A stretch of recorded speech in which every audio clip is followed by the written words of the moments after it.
o ekleyeceğim. Şöyle. Herkese yeni vlogdan merhaba arkadaşlar. Ben yine iftar menüsüyle geldim. Yine akşama misafirlerim var. Böyle ön hazırlıklarımı sizlere göstereyim dedim. Geçenki yaptığım böyle fırın yemeğinden yine yapmak istedim. O güzel oluyor. Şöyle yine buzluktan çıkarttım bunları. Kızartılmış patlıcan, biber, kapya biber ve biraz da sosum vardı böyle domatesli sarımsaklı. Yine onlardan çıkarttım. Bir önceki videomda bunun tarifi vardı. Bu sefer ayrıntılı vermeyeceğim. Etimi de pişirdim. Şöyle biraz yine et çıkardım. Bunu nohut için çıkardım. Böyle kemikli kaburga vardı. Onun biraz etini sıyırdım böyle. Şunları hani ortaya koyamam. Lezzet verir diye böyle bundan çıkardım. Şimdi ilk önce yine tatlıyla başlayacağım. Kadayıfım vardı. Bunu yapayım dedim. Böyle fincanda porsiyonluk kadayıf yapacağım şu tepsiye. Bir taraftan yağını eritiyorum. Bir de şöyle ben bu nohudu 2 gün önce ıslatmıştım galiba.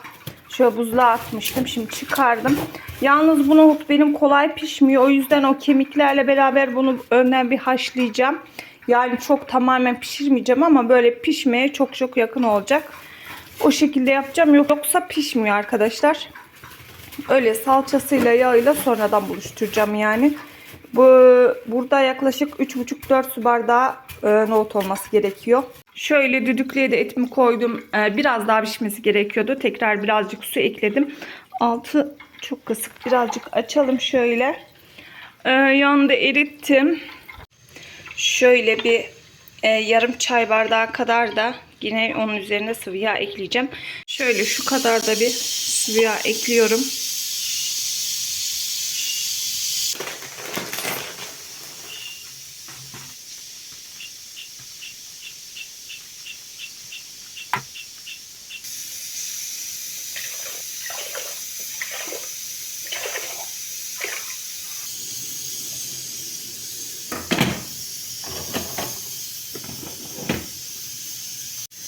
Kadayıf için böyle 4 su bardağı toz şeker ekledim. 4,5 su bardağı da su ekledim arkadaşlar. Güzel, burada kaynasın, ben onun şeklini verirken şerbetin soğuk olması gerekiyor yine. O yüzden böyle önceden koydum soğusun. Evet, şöyle kadayıfların aralarını güzelce açtım. Şimdi tekrar şu yağ ile güzel harmanlayacağım. Ondan sonra şeklini verebiliriz.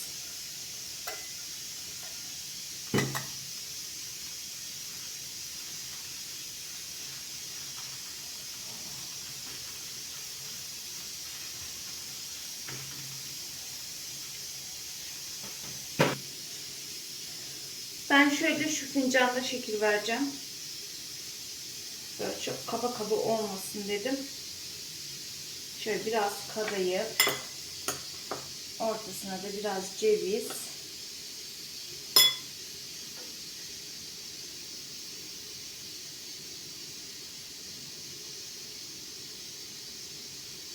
Ve güzelce bastıralım. Porsiyonluk böyle çok güzel oluyor bu. Fincanda yapıyorum. Şöyle bakın. Yine aynı tepsimi alacağım. Boş yere tepsi kirletmeye gerek yok.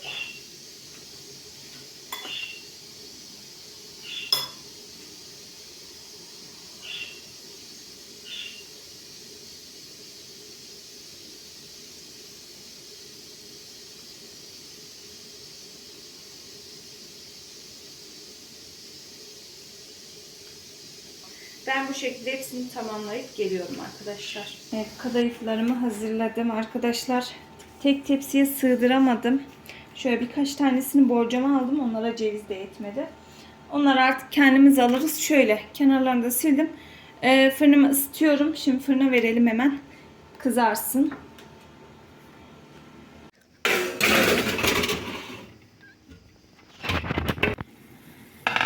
Şöyle limon da artık kapatacağım. Birkaç damla limon sıkalım.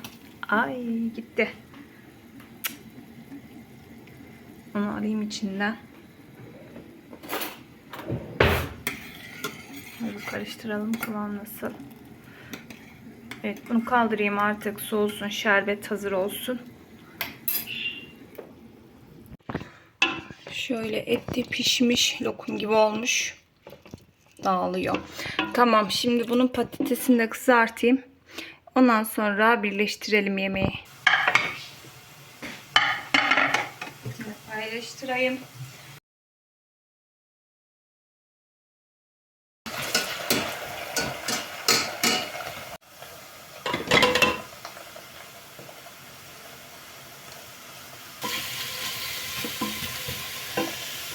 Bu arada benim şu yağdanlığım neresinden sızdırıyor bilmiyorum. Büyük ihtimal şuralardan bir yerden. Şuraya yağ birikmiş. Bakın belli oluyor mu kamerada bilmiyorum. Şurada şöyle yağ var. Dün hiç fark etmedim. Birkaç gün oldu ben dolduralı ama bu ne zamandan beri böyle sızdırıyor bilmiyorum. Ya da çocuklar falan mı akıttı bilmiyorum. Ne yapacağım? O kadar da çok doldurdum ki bunu. Akmış, buralar hep batmış ya. En son yıkayıp doldurmuştum ya, buralarla böyle çok fazla mı oynadım acaba, buralardan mı sızdırıyor? Elime hafiften bir yağ geliyor ama bilemedim nereden akıttı o. Şöyle patatesler de kızarıyor. Nohut için dediğim gibi eti şöyle bir mühürleyeyim dedim önden. Ondan sonra nohutları koyup biraz haşlayacağım. Salçasız pişireceğim o şekilde. Yoksa pişmiyor arkadaşlar. Diri kalıyor bu nohut. Değişik bir nohut. Pişmek bilmiyor. Böyle o zamana kadar şunu tamamlayalım.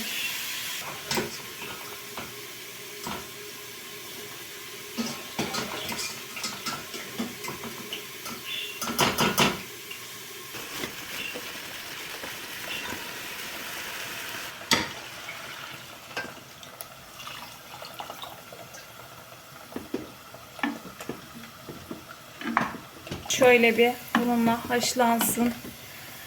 Ancak bu şekilde pişiyor.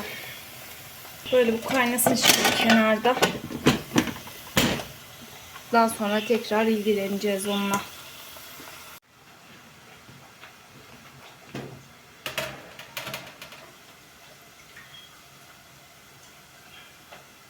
Şöyle soğuk şerbeti tatlımın üzerine gezdiriyorum. Aslında tam buz gibi olmamış arkadaşlar ama nasıl diyeyim, ılıktan daha soğuk yani. Öyle soğuğa yakın bayağı. Şöyle bir şey olmaz diye düşünüyorum. Aslında o birkaç parçada bunun kenarına sıkıştırsaydım iyi olurmuş. Pişince çünkü küçüldüler. Neyse artık. Onlar da akın fırında pişiyorlar. Güzel oldular. Aslında bir tık daha kızarabilir miydi diyorum şu anda ama çiğ de değil asla. Şöyle bakın, altı da güzel kızarmış. Şimdi böyle tatlımız hazır.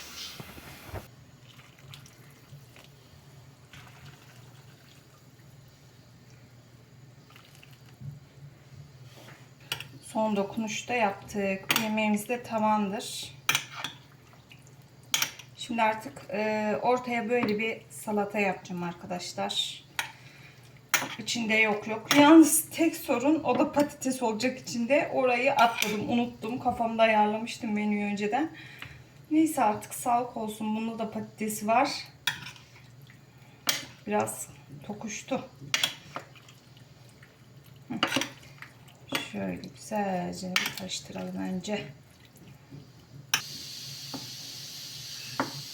Bu da tamamdır. Şöyle şuralar kenarlarını falan güzel sileyim. Bunu dolaba kaldıracağım. İftar saatinde fırına veriyoruz. Tamamdır arkadaşlar. Şimdi şunlara geçelim. Şimdi öncesinde salata için şöyle patates soydum.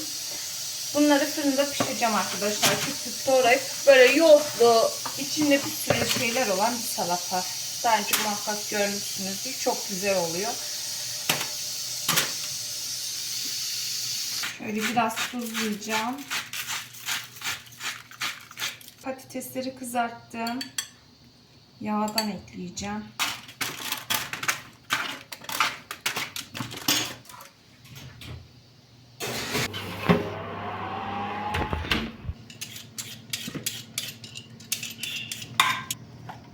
Şöyle havuçlarımı bir güzel soydum, yıkadım.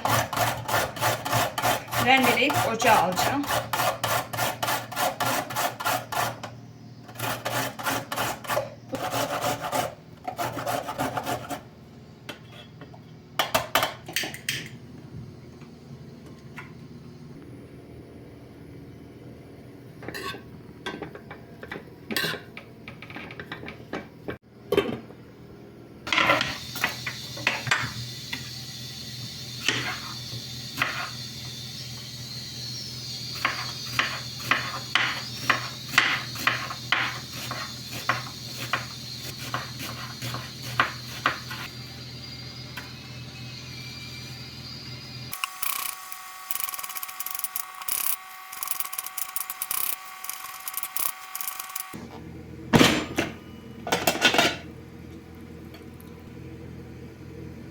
Keşke bir 3-4 dakika önce kapatsaydım altını. Baya pişmiş nohutum.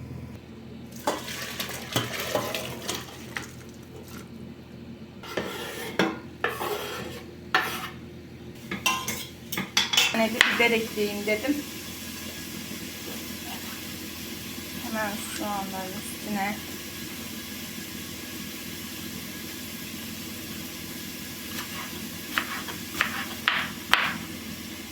Düdüklüm bayağı bir kötü oldu ama temiz bir tencereye alırım bunları.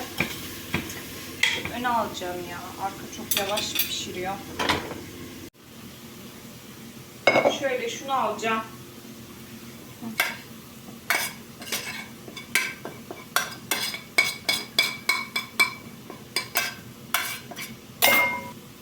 Şöyle alalım.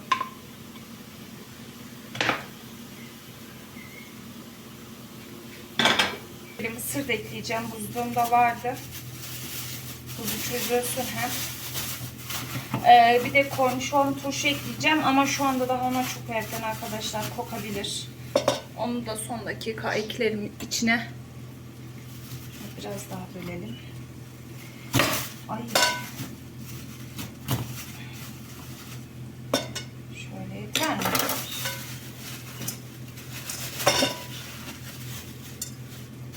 Yeter herhalde. Ve yine benim yaz mahsullerinden kapya biber közlediğim. Şu an nasıl iyi oluyor bunlar biliyor musunuz? Hazır hemen elimin altında. Büyük kolaylık. Bunun hepsi çok mu olur acaba? Yok, ekleyeceğim. Şöyle çözülsün burada kenarda.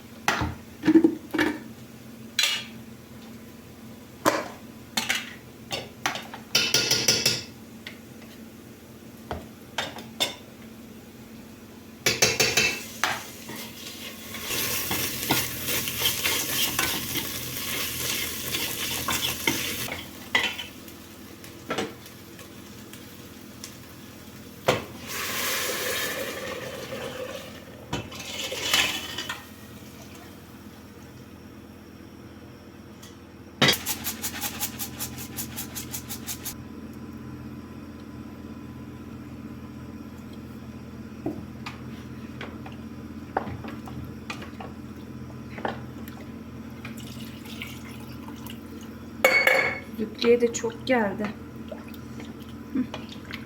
Tam daha fazla eklemeyelim. Şöyle. Nohudumuz hazır.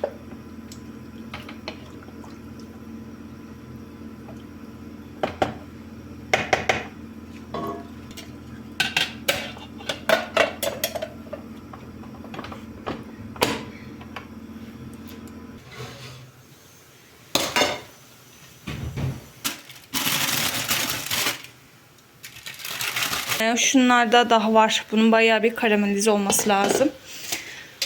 Çok az biraz şeker ekleyeceğim buna şimdi. Onunla iyicene ölsünler. O sırada ben de bir mutfağı toplayayım arkadaşlar. Yani toplanacak bir şeyim yok. Evin içinde birkaç bulaşık var. O kadar. Ondan sonra dediğim gibi bir eve süpürge tutayım, sileyim. Akşamüstü tekrar mutfakta görüşürüz. Şimdilik mutfakta işim bitti. Ana yemeğimiz tamam. Nohut tamam. Başka ne vardı? Bu da yarı yarıya oldu sayılır yani. Ne kaldı? Bir tek yoğurtsuz kaldı. Birleşmesi kaldı yani. Kornişon ekleyeceğim. O kadar. Tatlımız tamam. Çorba, pilav. Başka ne vardı? Çorba, pilav, salat olacak. O kadar. Nohut yemeğinin kapağını da açtım arkadaşlar. Şöyle. Lokum gibi pişmiş bakın. Yarılmış bilene. Şimdi bunu temiz bir tencereye alacağım. Çünkü bu bayağı bir battı. Böyle suyu da tam kıvamında olmuş.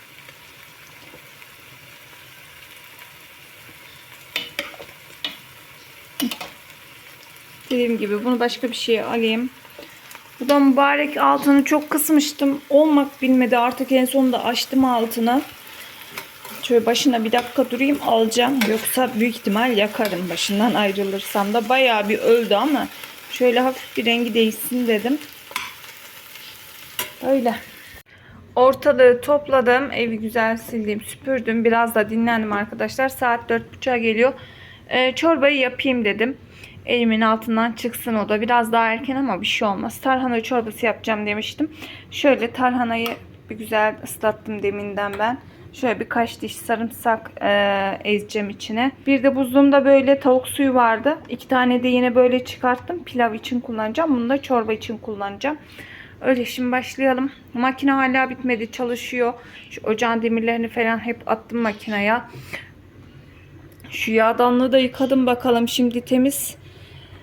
Biraz sonra yine akıtırsa belli olur da büyük ihtimal bu buradan akıyor. Evet, yine burada böyle bir yağ birikmiş. Emziğinde demek ki bir sıkıntı var. Artık onu başka yağdanlığıma, diğer yağdanlığıma boşaltırım. Ona bir bakılması lazım.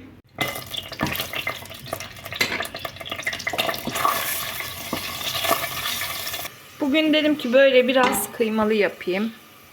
Şöyle toplasana 2-3 yemek kaşığı kadar anca koydum. Bir kere yapmıştım onu, çok güzel olmuştu. İçerisine çok azıcık da su koydum. Kıyma topaklanmasın diye.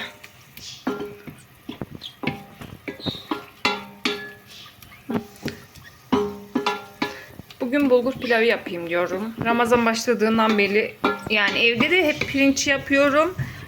Gittiğimiz yerlerde de hep pirinç, bir değişiklik olsun dedim. Bugün bulgur pilavı yapayım. Böyle et suyu da çıkarttım. Bolca güzel olur.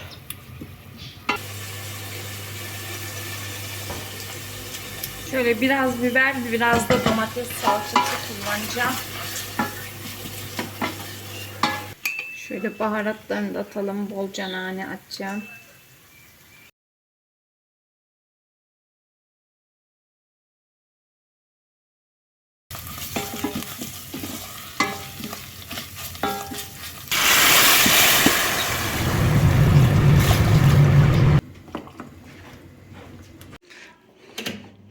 Saat 5:40 arkadaşlar.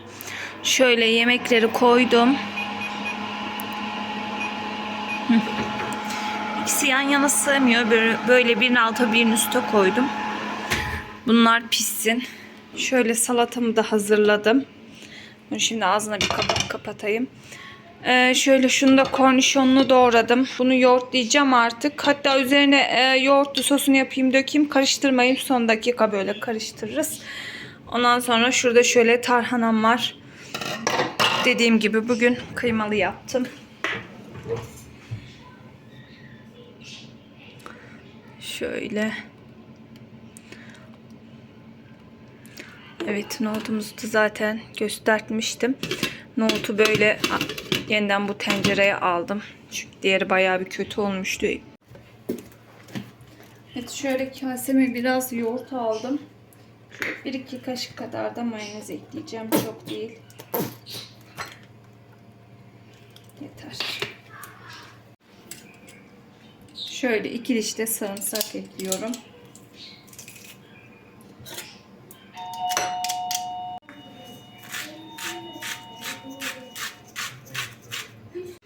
Şöyle azıcık da karabiber ekleyeceğim. Çok az.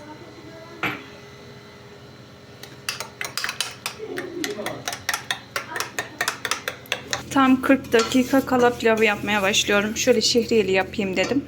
Tavuk sularını da koydum buraya. Pilav için kullanacağım. Şöyle mutfağımda derledim, topladım artık. Şuradaki servis tabaklarını falan çıkarttım dolaptaki.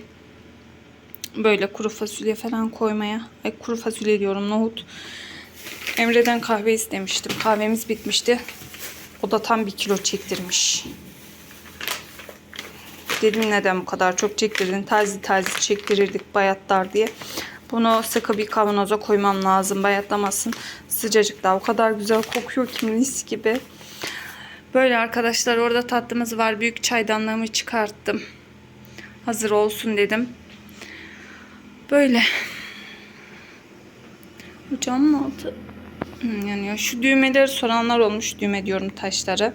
Ocağımın bu büyük gözü bozuk. Baskı yapmam lazım. O şekilde çalışıyor. Günlük hayatta çok kullanmıyorum ama işte böyle misafir geldiğinde falan gerekiyor. Ben de böyle bir çözüm buldum.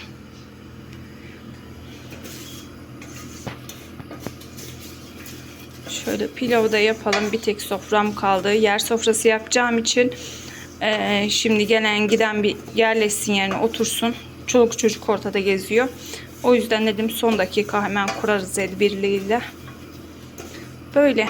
Yemekler de pişiyor fırında.